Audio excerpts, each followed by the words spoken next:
वहीं गुजरात में चुनाव की घोषणा के साथ ही सियासी सरगर्मी भी बढ़ गई है। माना जा रहा है कि गुजरात के नतीजों का असर मध्य प्रदेश पर भी पड़ेगा, इसीलिए प्रदेश के नेता भी सक्रिय हो चले हैं। ये रिपोर्ट आप देखिए।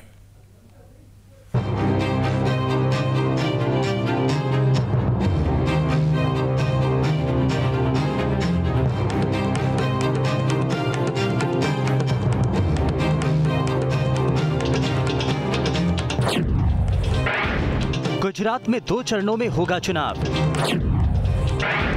एमपी में नतीजों का पड़ेगा प्रभाव। ये सवाल इसलिए है क्योंकि गुजरात चुनाव में मध्य प्रदेश के नेता भी सक्रिय हैं।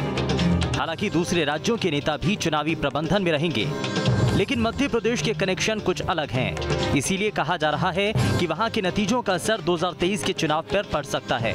शायद यही वजह है कि यहाँ के समीकरणों पर प्रदेश के सियासी दलों की पैनी नजर है। गुजरात के चुनाव में भारतीय जनता पार्टी की ऐतिहासिक जीत और 3 दशक लगातार सरकार में रहते हुए जीत हमारी प्रेरणा का कारण बनेगी। भारतीय जनता पार्टी के कार्यकर्ता उत्साहित हैं और गुजरात में चुनाव की दृष्टि से प्रबंधन के काम में जुटे हुए हैं। हर चुनाव की तरह निश्चित तौर पर मध्य प्रदेश भी अपनी जोरदार जीत के लिए तैयारी करने में जुटा है और गुजरात की महाविजय हमारा उत्साहवर्धन करेगी।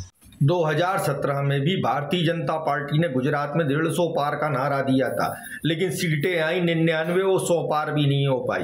पिछली बार जो थी, जो गुजरात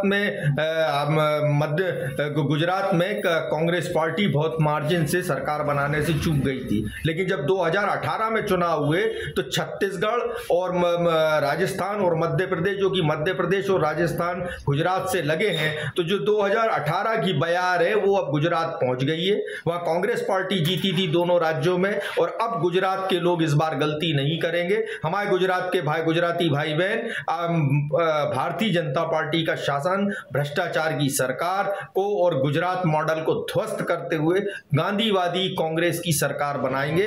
अब आपको बताते हैं कि आखिर ऐसा क्यों कहा जा रहा है कि गुजरात के परिणाम का असर मध्य प्रदेश पर भी पड़ सकता है। तो दरअसल गुजरात की 37 विधानसभा सीटें एमपी से लगी हैं। पड़ोसी जिलों से लोगों की आवाजाही होती रही है।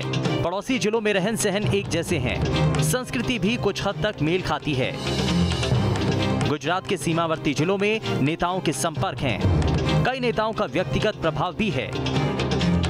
गुजरात के कुछ जिलों में प्रदेश के नेताओं को जानते हैं।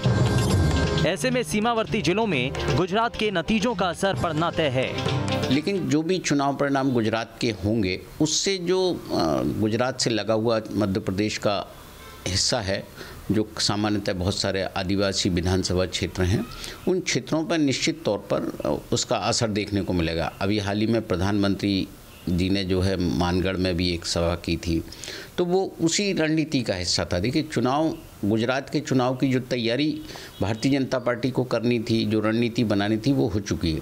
अब गुजरात के बाद पूरी निगाह भारतीय जनता पार्टी की मध्य प्रदेश पर है और जो है उसी की तैयारी अब हो रही है। तो वहाँ के जो भी परिणाम होंगे, यहाँ पर निश्चित तौर पर बहुत पार्टी के लिए एक रणनीति बनाने में बहुत कारगर होगी। सीमावर्ती जिलों में कितना असर रहता है, इसका अंदाजा इसी से लगाया जा सकता है कि बीजेपी ने प्रदेश के 90 नेताओं को गुजरात में उतारा है। ये सभी नेता गुजरात से लगे जिलों के रहने वाले हैं। इनमें पूर्व सांसद, पूर्व विधायक और पूर्व संगठन मंत्री हैं। कमोबेश ऐसी ही स्थिति कांग्रेस में भी है। कमलनाथ, दिग्विजय सिंह, जीतू पटवारी, उमंग सिंघार, कुणाल चौधरी समेत कई नेता गुजरात के मोर्चे पर रहेंगे। क्योंकि गुजरात से लगे जिलों में आदिवासियों की आबादी अच्छी है और 2018 में बीजेपी को इन जिलों में झटका लगा था। ऐसे में गुजरात के नतीजे बीजेपी को मध्य प्रदेश में राहत देने वाले होंगे, क्योंकि रिजल्ट से कुछ जिलों में समीकरण बदलना तय है, खासकर आदिवासी सीटों पर। गुजरात में विधानसभा चुनाव की तारीखों का ऐलान हो गया है। इन तारीखों के ऐलान के बाद से ही अब पूरे देश की नज़र गुजरात पर टिकी हुई है, खासकर मध्य प्रदेश की, क्योंकि मध्य प्रदेश के ऐसे कई इलाके हैं जो गुजरात की बॉर्डर से टच होते हैं। ऐसे में दोनों राज्यों की संस्कृति के अलावा जो राजनीतिक परिदृश्य है वो भी कहीं ना कहीं देखने को मिलता है। और जाहिर सी बात है कि गुजरात चुनाव के जो नतीजे आएंगे वो 2023 में होने वाले मध्य प्रदेश के विधानसभा चुनाव में काफ़ी असर डालेंगे। वीडियो जर्नलिस्ट प्रदीप के साथ जितेंद्र शर्मा, न्यूज़ स्टेट, भोपाल। अब इसमें खबर तो यह है कि गुजरात के तुरंत बाद मध्य प्रदेश में चुनाव हैं। गुजरात प्रधानमंत्री मोदी का गृह राज्य है। ऐसे में गुजरात के नतीजों का एमपी पर बड़ा असर पड़ना तय है और इसीलिए गुजरात के चुनाव को बड़ा अहम माना जा रहा है, क्योंकि ठीक गुजरात के बाद मध्य प्रदेश में भी इलेक्शन होने हैं और गुजरात का असर यहां पर सीधे तौर पर पड़ सकता है।